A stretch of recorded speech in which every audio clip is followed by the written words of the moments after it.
What's up, college football fans? Welcome back to the 2018 SNS College Football Podcast. Today, there's just two of us, as Addison is in Vermont chasing bears or something, and then Corey from Denver is always in Denver. So, just two of us live on the pod, but it should be a pretty exciting one as we are a week out from week one college football. College football technically started yesterday.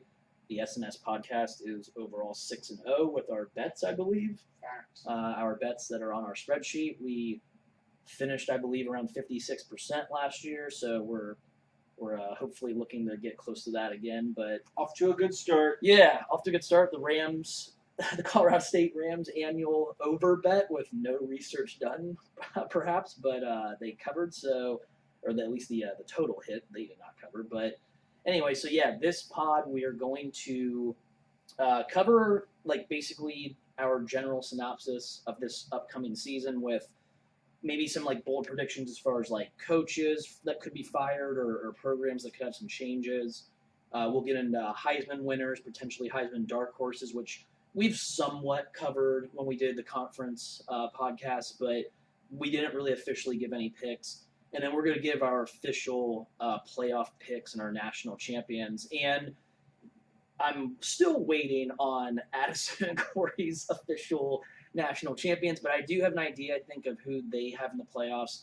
I'll add that to the video description if we don't get that info, that breaking news, during this pod. But I have some other people that have been affiliated with this pod before that have some picks in for us to give us maybe some clear perspective on how people feel about this upcoming season. So, if we're just going to get right into it, there's actually some potential news today, Steele, involving your game as far as Michigan having some potential injuries that we've seen on Twitter. Yeah, not just our game, because the injuries appear to be possibly season-threatening. Yeah. Tariq Black, receiver for Michigan, I believe it was reported that he broke his foot, and Rashawn Gary, has been reported that he has strained or hurt his shoulder. Yeah.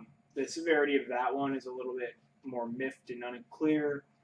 Whether he's gonna be okay with just some treatment or if he'll actually miss any substantial time. Mm-hmm. The Black injury is huge for Michigan. A lot of people were high on them. What they've been kind of missing the last couple of years has been obviously quarterback play and playmakers. They get that with Shea Patterson, but losing out on Tariq Black could hurt their offensive game quite a bit. And then, their defense has been pretty stout, obviously, under Harbaugh throughout, but losing a player like Gary can be kind of hurtful to the mental psyche of the team as well. I mean, obviously the production on the field goes without saying, but just kind of seeing I don't know, is he a captain?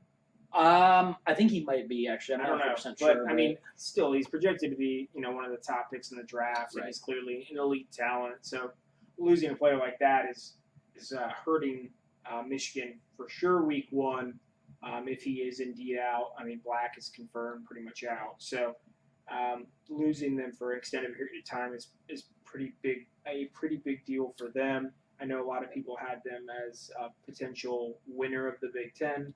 Obviously, since the last time we also did our last pod, it was confirmed that Urban is back as well. Yes. So that's going to dictate some picks, I believe, as well, as we kind of previously foreshadowed. With the 3-game suspension only, but he is indeed back or will be back a couple weeks from now.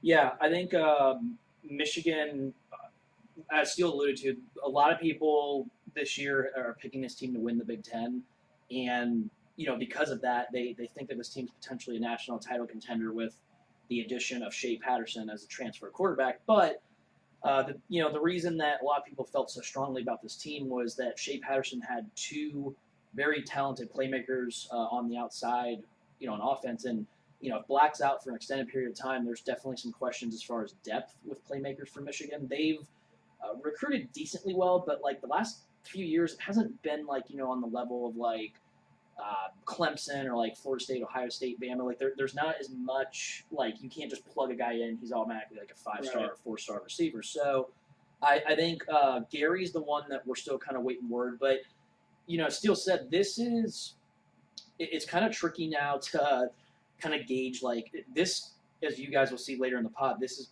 potentially going to change my last playoff spot because Notre Dame and Michigan are both potential playoff contenders this year. In week one, that game is so impactful as far as how that's going to, change the landscape of the playoffs at the end of the year.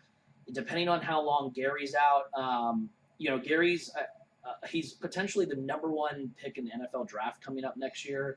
So that could be a very big deal. I think Michigan will still be very solid on D, but I think Black could be the one that hurts the most just because Michigan needs that offense to balance out that defense to beat the elite team. So that's definitely something to keep an eye on, I guess, this week leading into the Notre Dame game. But we'll get more into, like, the playoff stuff towards the end of the pod. But I guess, real quick, we're going to kind of touch base on, like, any kind of bold predictions or things that we think could happen coming up in this season. I'll go first, I guess, and I'm going to start pretty bold. I think that, and I'm not going to say yet how I think Alabama's going to finish this year, but I think that this is actually Nick Saban's last year, and I'll get into that later in the pod, but I think he's going to retire after this year, and I think that Alabama's going to go bold, bring back their old offensive coordinator, bring back the Lane train from Florida Atlantic,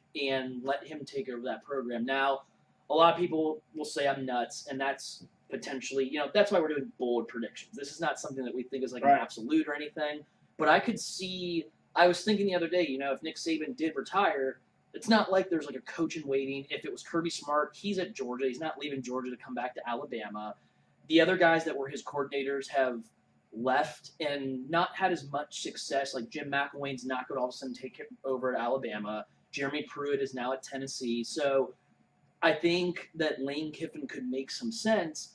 I see him tweeting all the time how Florida Atlantic's Bama South. He roots for Bama. He's basically trying to butter up, I think, Alabama's board, their boosters, Nick Saban. I think he's trying to say, hey, I want to be the guy that takes over when Nick retires. So that's going to be my main bold prediction this year. There's other stuff that I think is going to happen that's not as bold. I think Ed Ogeron's going to be fired, and I think LSU is going to find a better coach and bring them back. We covered that a little bit in the SEC, but do you have anything? Do you think that's ridiculous? It is. It's ridiculous.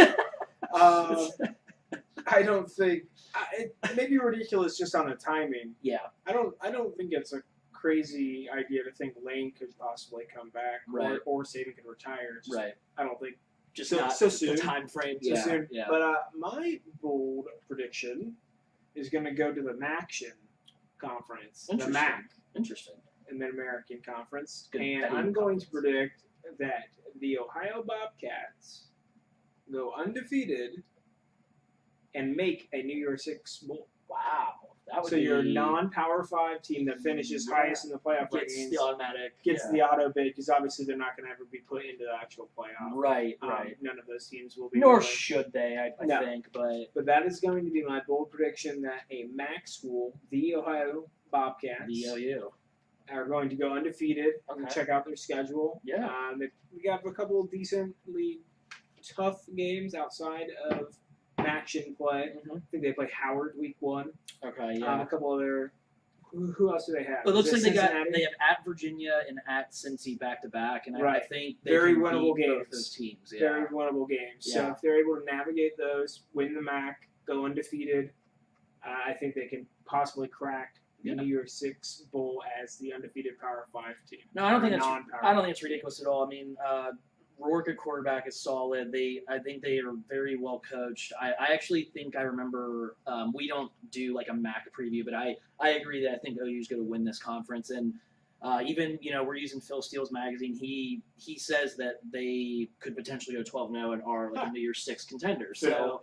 I think that's it's bold, but it's definitely not unreasonable. Probably not as unreasonable as my bold prediction, but I want to go pretty bold to start off this pod with a bang. So I don't think I have any other ones from the guys that are the other two main hosts on this pod. But Corey said Trevor Lawrence is going to win Heisman. Oh yes, so that's a good segue into our Heisman segment of this thinks that Corey from Denver has heralded true freshman Trevor Lawrence from Clemson, who might not even start this upcoming Saturday against Furman. I think we're all expecting him, though, to probably, I guess, get the start at A&M, and maybe they split after that. He takes over. 100%. Definitely week 3 if they somehow lose to A&M. Yeah, no doubt. Yeah. But I think, Corey's got a true freshman quarterback at Clemson winning the Heisman Trophy. That's, I think that's definitely pretty damn bold. But, as far as the Heisman race this year, I agree that a few pods ago, I think Addison and I were saying that we think this year's more the year of, like, the running back. There's certainly quarterbacks that have some odds that are up there, like Trace McSorley, Shea Patterson, Nick Fitzgerald, Jake Browning, Will Grier is a big one that I think he could definitely be up there. Khalil Tate, Tua, not going to try to pronounce his last name in Alabama because I always mess it up. But, there's definitely some quarterbacks that can win. But I think this year, for me personally, I like the running backs. I think that a lot of people are picking Bryce Love. If I want to, if I can give you guys some picks from other people that have been affiliated with this pod before, wanted to give some picks. David from New Orleans has Jonathan Taylor, running back from Wisconsin, winning the Heisman this year. His dark horse candidate is going to be Damian Harris from Alabama, which I think is a reasonable pick. He's very talented. Alabama's going to be in the mix in the playoff, contention. Their backs always put up good numbers. So I think those are more than reasonable. I believe Brian J. from Columbus and Slinky, somebody who I don't know if he's actually been affiliated with the pod before this, they both have Bryce Love winning the Heisman Trophy. Pretty, I think, standard pick for a lot of people this year. Yeah. Returning player with a lot of good numbers from last year. Yeah. Going to put up some more good numbers. Focal point of an offense. Obviously, they like to run the ball. And then obviously a Power 5 conference. So he's going to get some love on that. Where do you stand on? I'm going with Jonathan Taylor. I think he's going to probably run for 2,000 yards behind Wisconsin's line this year. As far as some dark horses, I actually think that David from New Orleans that's a good one. Damian Harris's fit is a very good one. A guy that we touched based on the ACC pod that I think is definitely a contender and a dark horse is Cam Akers from Florida State. And according to you, if Florida State does what you think they can do and they're in the playoff as like the ACC champion, if they somewhat surprise and they end up winning that conference this year, I think a big part of that is going to be because Cam Akers had a really big year. For sure. So I think he's going to live up to the hype this year. He's going to put up some big numbers. I think he is going to finish top 5 in the Heisman Trophy race. Yeah. So I think,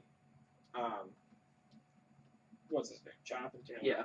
Is going to put up huge numbers from behind that NFL-laden line, so to speak. Yeah. For Wisconsin. Yeah. And I think comparative to last year, I think that's what hurt Josh Adams at Notre Dame. Because every time he would run through a huge hole, people would say, well, yeah, everybody can do that. Yeah.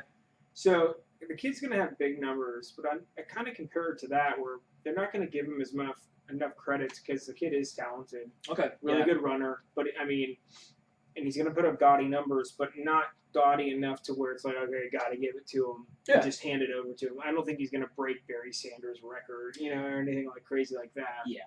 So I always lean to the best player on the best teams, and I'm going to go with Tua from Bama because their offense should be stacked.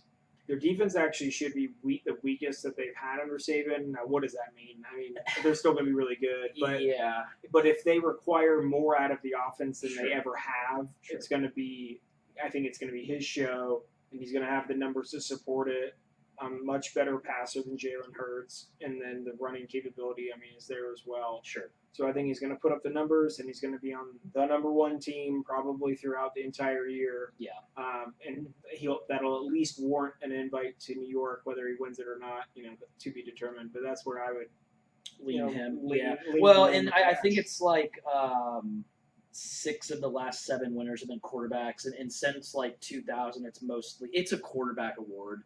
You get some running backs that sneak in there, but I think if you pick a quarterback, even if this is a year that like Addison and I are saying like, well, it's like a year of the running back. There's still mostly quarterbacks that make up these lists. So I think that's definitely more than reasonable. He seems to have very good odds as far as Vegas. And anybody that I think some people that are being kind of irrational as far as, well, Jalen Hurts could be in there taking time from him. No, he's not. Jalen Hurts is not starting. Tua came in. He saved Alabama's season last year.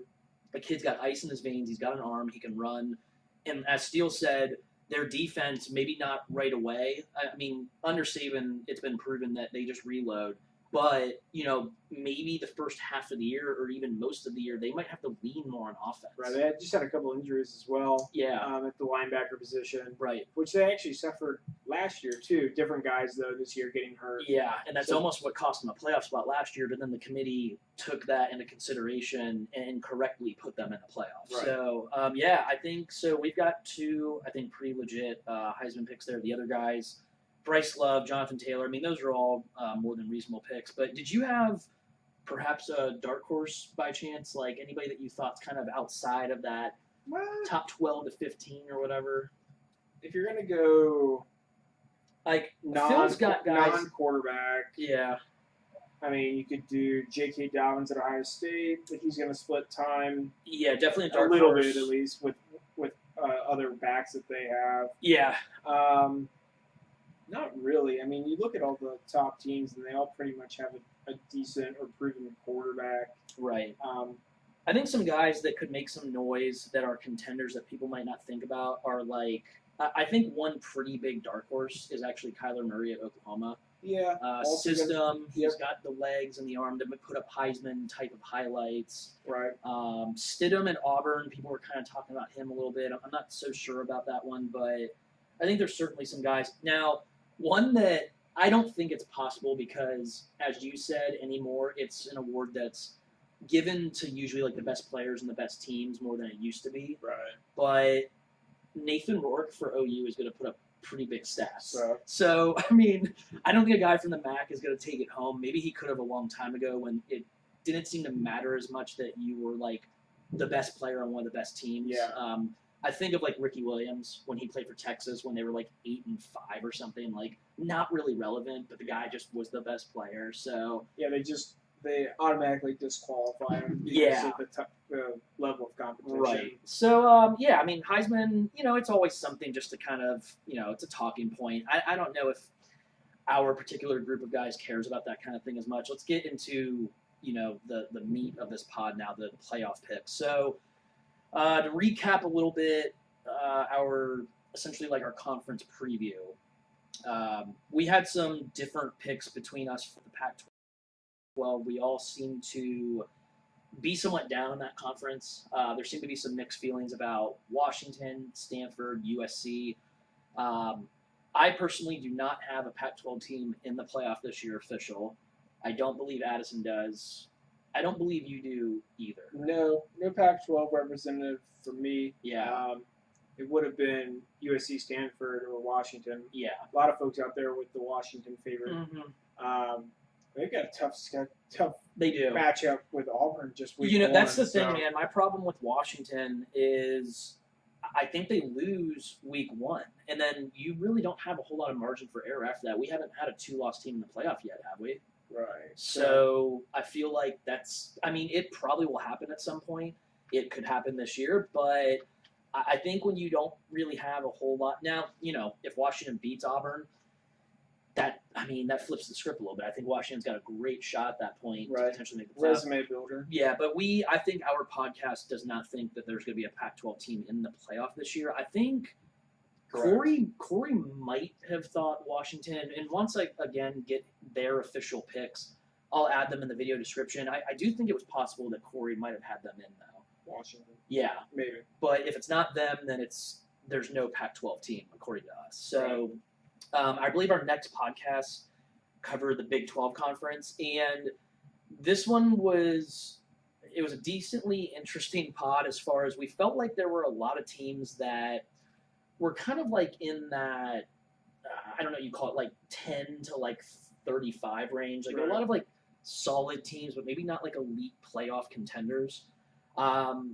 we all, I think, unanimously decided that Oklahoma was potentially a playoff team and national title contender, but we didn't seem to feel quite the same about Texas, TCU, West Virginia, all teams that I've seen some people decide to pick for the playoff, especially West Virginia seems to be a very trendy one. And I understand that their defense is supposed to be improved just via experience. I understand they have Will Greer.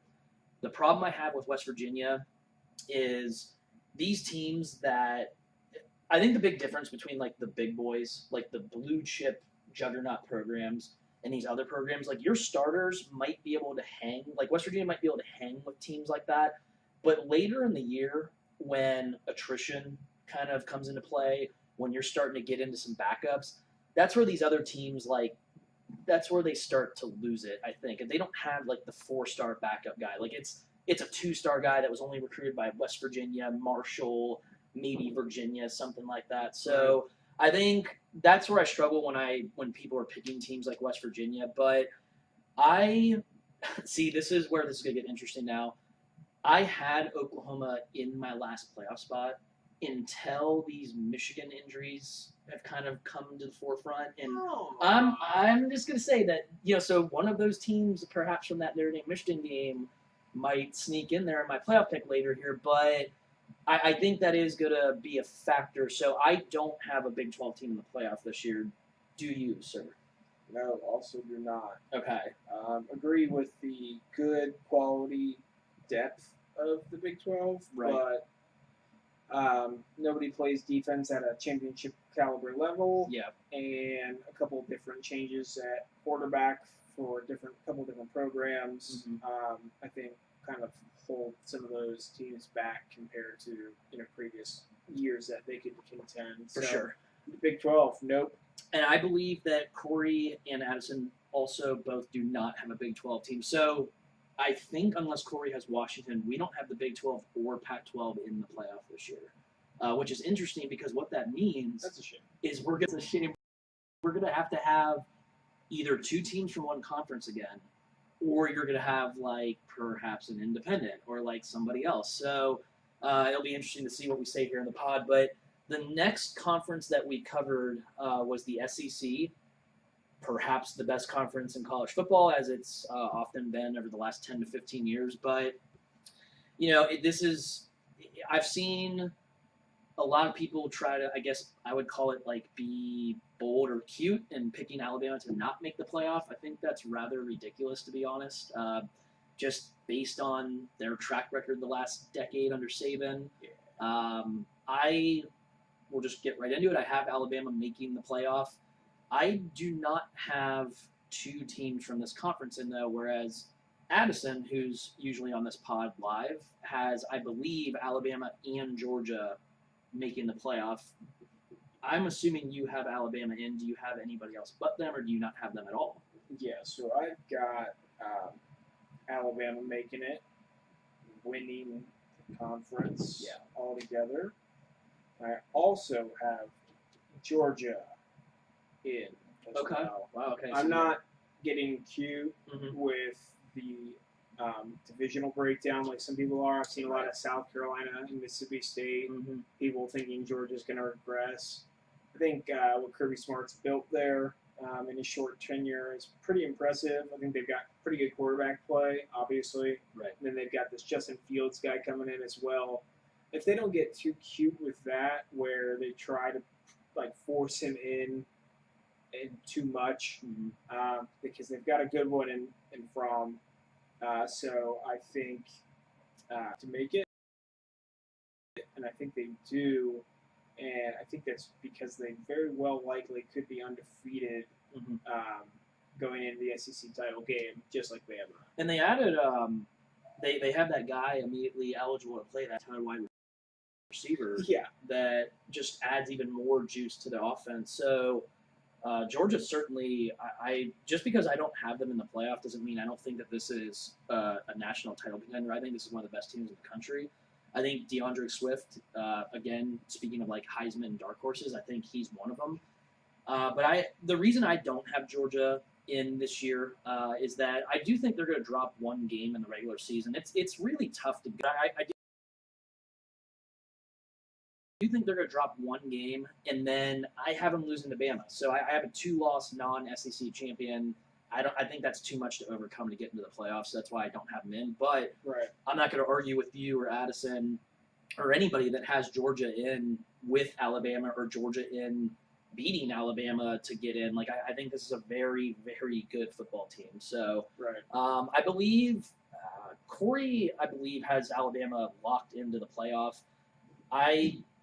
This is where I don't recall, and I'll add it again to the video description. I don't remember if he had Washington or Georgia, because I think one of those two teams he might have in, because I have his other picks locked in for the other conferences once we get into those. But I think Corey agrees Georgia's very, very good. We talked about them, in our group text that we have when we've breaking down these conferences. So, yeah, so you've got those two in. Addison's got those two in. That's certainly, I think, a popular result for a lot of people this year. So let's get into the Big Ten, which I believe was the next conference that we broke down. And this one was very interesting just because of all the uncertainty with Urban Meyer at Ohio State. He officially has been suspended for 3 games. It's what I found interesting, which a lot of people I don't think know this yet, is that he cannot coach at all the week of or the game week 1. The week 2 and 3, he's allowed to actually be at practice and be coaching. He just can't be there on game day. So, barring catastrophe, Ohio State's first 2 games, I could probably be the head coach and they would win. Auto win. But they have TCU week 3. TCU is a very solid team. We talked about them in the Big 12 pod as potentially being a good value pick if you guys are looking to bet on a futures conference winner. I think Ohio State, though, will survive that game without Urban Meyer. TCU's breaking in a new O-line, and that seems to be their potential downfall this year. Ohio State has potentially the best defensive line in the country, so I don't think OSU's going to struggle too much in that game. But this conference is, as we said, I think as a group, we pretty much had 3 to 4 national title contenders. So there's a lot of teams that could still come out of this conference, even with Urban Meyer being at Ohio State. I have Ohio State making the playoff, and what I said in the Big Ten pod is that if Urban Meyer was fired, then I had Penn State actually winning the division in the conference. And I actually still think that Ohio State's going to lose that game, but I think that they're going to win the rest, and Penn State's going to have 2 conference losses. OSU will overcome that. But a lot of people seem to be picking Wisconsin. A lot of people picking Michigan. It seems to be the next tier of people picking Penn State. I don't see as much Michigan State. Right. Who do you have coming out of this conference this year? And do they make the playoffs? Yeah, I was the same way. I said if Urban was fired, I thought that'd be too much for the team to overcome. Yeah. But he's back, so Ohio State's my pick to win it, and I believe they will make the playoff. Okay. And then Addison, shocker, who Addison was never not picking Ohio State, so he has Ohio State in.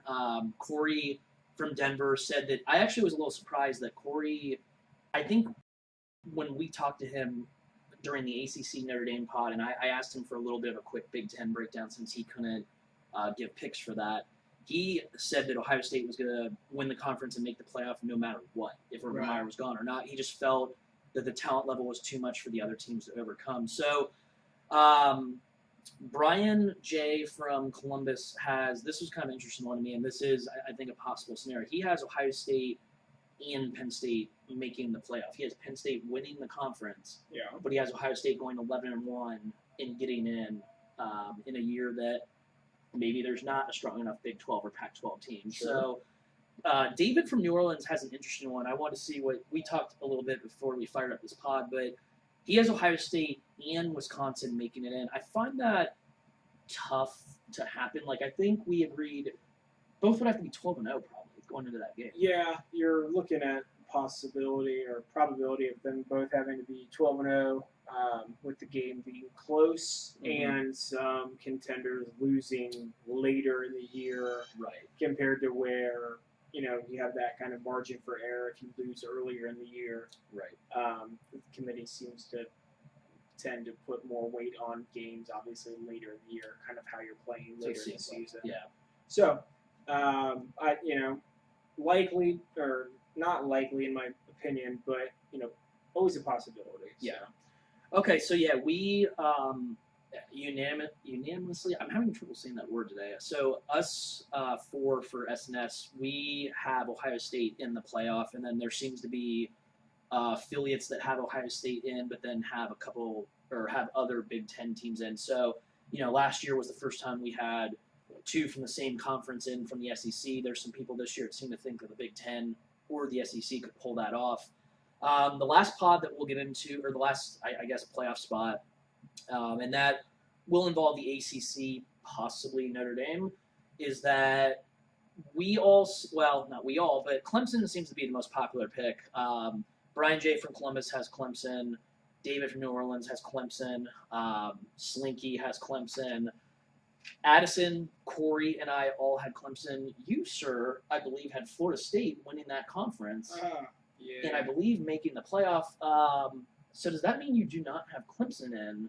Because you have Alabama, Georgia, and Ohio State, so you have to have one team. Right. So my theory or rational breakdown of it is Clemson's a very good team. Right. Obviously a popular pick in that conference. I have Florida State winning that game head-to-head with Clemson. Right. That game is at home for Florida State. Yes, October 27th. But I also, 2 weeks later, have Florida State going to Notre Dame and losing. Okay. I do not have an ACC representative okay. in the playoff. Okay. So I So, see where this is going. Okay. So I have Notre Dame in the fourth and final slot, making it over the ACC, the Pac-12. I think that would shock and the a lot Big of people. 12. Yeah, that would be bold. Because you're going to have an undefeated Notre Dame team that has beaten the ACC champ in Florida State. Okay. Because I think Florida State's only loss is going to be to Notre Dame. Okay, and then does that mean, do you have Notre Dame going 12-0? Yes. Wow, okay. So the only chance, well, again, not the only chance, but the Florida State's likeliest possibility is getting in over the non-champ of the SEC, Georgia. Yeah. Okay. Or like over like Ohio State 11-1 or something like that, right? Non-champion. Right. Yeah. Okay. Yeah. Right. Yeah. I actually. So I do have Clemson, and that would be interesting if no ACC team got in. I can't wait for Corey from Denver to hear about that. But because he just loves the ACC. Loves his ACC. And then you also have Florida State with no cupcake of its own. Yeah. Playing Florida the last week of the season, who a lot of people are high on, a very improved. And Florida in between the at Notre Dame and then the rivalry game with Florida, they have Boston College. Now it's at home, but Boston College is no slouch this year. Beat the shit out of them last year. Right. So this is going to be tough. Like Florida State is going to have a tough time. If they beat Clemson and they're the ACC champion, if they have two losses, no two-loss team has made it yet. So that's what we're trying to say here. I actually also have Notre Dame in, and this is a late change due to the fact that I had Michigan winning that game, this first game on Saturday, for the longest time. But I think without Black, I think possibly Gary, even if he plays, it sounds like his shoulder's pretty messed up. He plays a position that he has to use that every single play. It's not like a wide receiver with a banged-up shoulder. With that game being at home and pretty much like a coin flip to begin with, I think Notre Dame's going to actually pull it off now. And that, for me, was a big swing game because my problem with Notre Dame is I thought that they were going to – I thought it would be really hard for them to go – well, you have them undefeated, but I think it's reasonable to say that it would be really tough for them to go 11-0 after losing to Michigan. So I think that they're going to beat Michigan and they're going to have a little wiggle room, and I actually think they're going to get in at 11-1. And I think that means that I'll have then Ohio State, Alabama, Clemson, and Notre Dame. Steele, you have that's quite the quartet. That'll be fun, yeah. And then you had Ohio State, Alabama, Georgia, and Notre Dame. Right. Corey from Denver. I'll get these official written on the pod, but I believe he has Alabama, Clemson, and Ohio State locked in. And then I think he either has Georgia or Washington. I'm not 100% sure on that last one. I'll get that, and I'll get his national title pick, which I'm not sure of yet either. Addison has, I believe, Alabama, Georgia, Ohio State, and Clemson, which seems to be a very standard, popular quartet.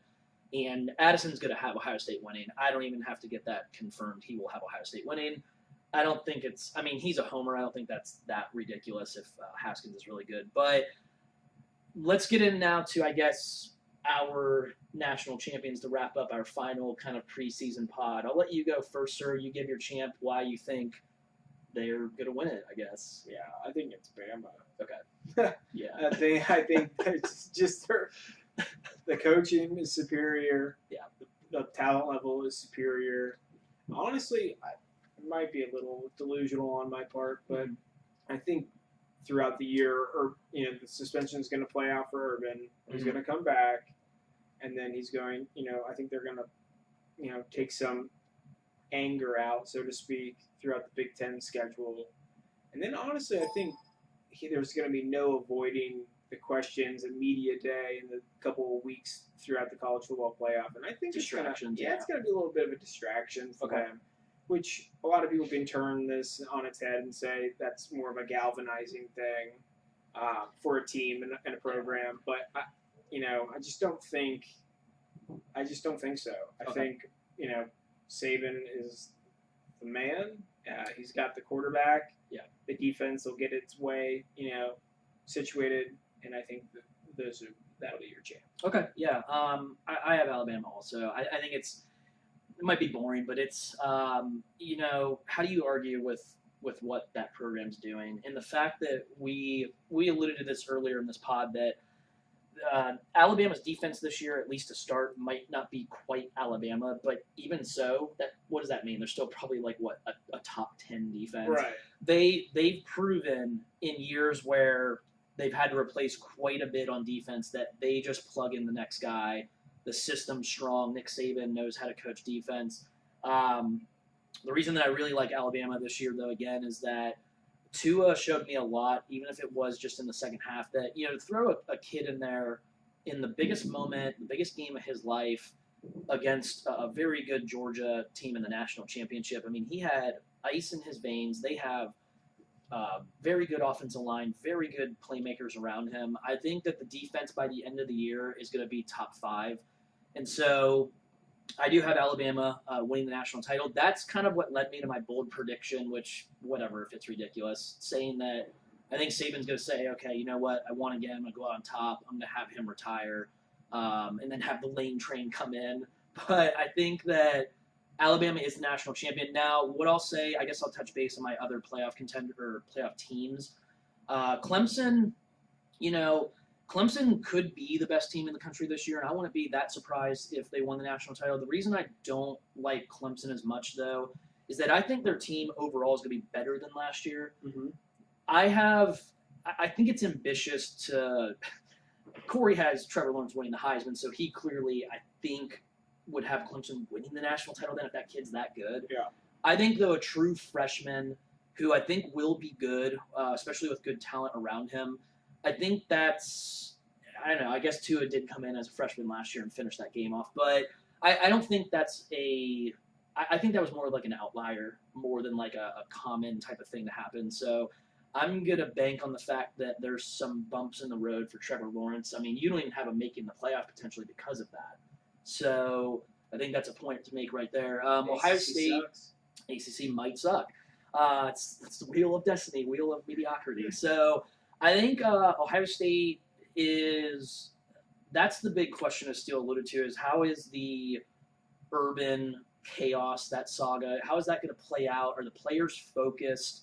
As Steele alluded to, I do think it's going to be something to where they are going to rally during the season. They're going to focus on football. I think a lot of people, after this happened, started changing their picks from OSU to Wisconsin, OSU to Michigan. That's some bulletin board shit. Urban's really good with that kind of thing. I think Ohio State's going to take it out on that conference this year. But there is going to be some downtime where you dig into all this stuff, the season or the preseason leading up to it, during the season. that's going to come up again.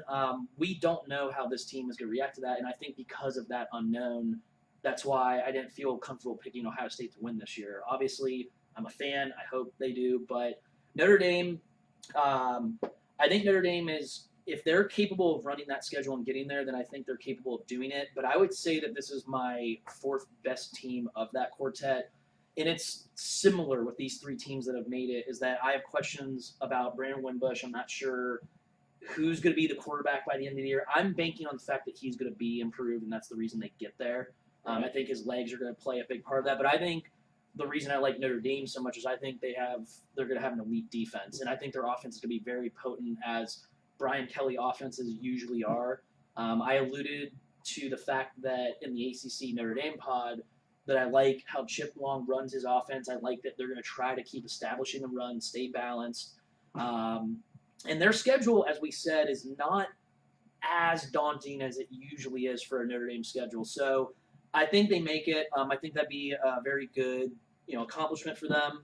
Any of these teams that I have making it, I think can win the title. But I think that is my fourth team as far as like a playoff power ranking. If we were going to rank the teams that I have. I got you. So, so I guess we've got Steele and I have Bama. I think I'll get official picks, but I think Corey has. It's either Clemson or Bama. I think he has probably Clemson. Yeah.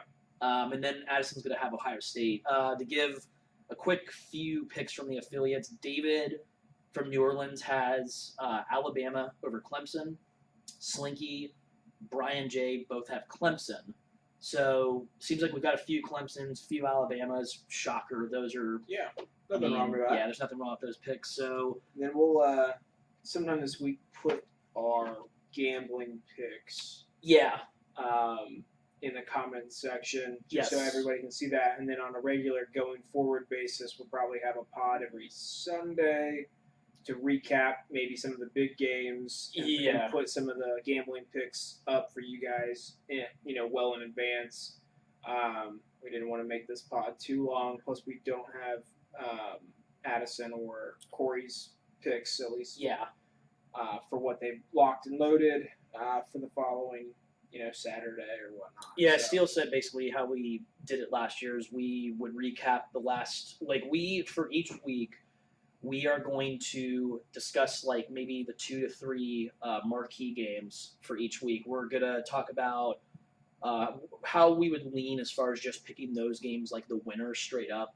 But then we're going to get more into the betting aspect, which is what I think our pod we try to focus on that more. We did very well with that last year.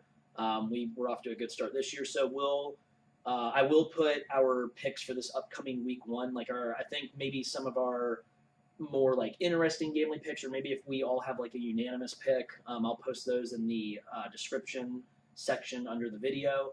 But yeah, Steele said each week, I think we'll probably meet, right after Saturday's games are played each week on Sunday or something. We will recap the games. We'll give some bets if we have them. Most of the lines should be up. There might not be a couple or a few of them or whatever, but even so, in the middle of the week or early in the week, I can add our picks, and then you guys can see how we did. If you, want to follow our picks or try to make some money. If you would have last year, you would have cleaned up apparently. So, anything else for the preseason, or just excited for football to start? Go Irish. Yeah, go Bucks. And we will see you guys for the week 2 pod, breaking down week 1 and seeing how our picks did for week 1.